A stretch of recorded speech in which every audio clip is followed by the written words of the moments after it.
શીતળા માતા પરંપરાગત રીતે હિન્દુ ધર્મમાં એક મહત્વપૂર્ણ દેવી છે, જેને લોકો પામોરીના દેવી તરીકે પૂજતા છે.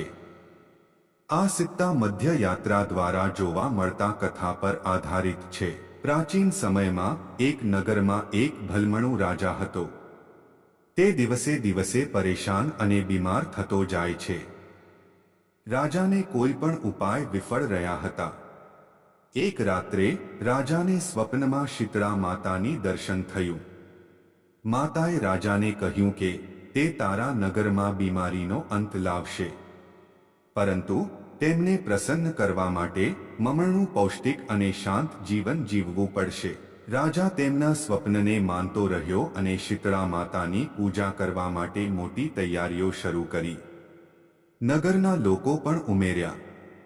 ખાસ કરીને લોકો એક વિશિષ્ટ પ્રકારની કડી પાણી બનાવવાની રીત શરૂ કરી, જે ગરમીને ઠંડક આપે છે. લોકો પોતાના ઘરોને સાફ સફાઈ રાખવાનું અને પોષણવાળી આહાર પદ્ધતિ અપનાવવાનું શરૂ કર્યું. શીતળા માતાની પૂજા અને શાસ્ત્રો મુજબના નિયમો પાલન કરવાથી નગરમાં બીમારી ઓછા થઈ ગઈ અને શાંતિ પુનઃ સ્થાપિત થઈ. તેમ છતાં લોકોએ દરેક વર્ષે શીતળા માતાના દિવસને મનાવવા અને તેમની આરાધના કરવાની પ્રથા ચાલુ રાખી.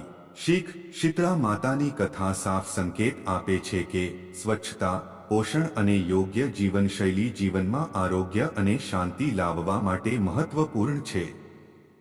આ કથા વિવિધ રૂપો અને વિસ્તારોમાં વિવિધ સંસ્કૃતિઓમાં વારસાગત રીતે માનવામાં આવે છે અને દરેક ક્ષેત્રે તેની આગવાઈ થઈ શકે છે.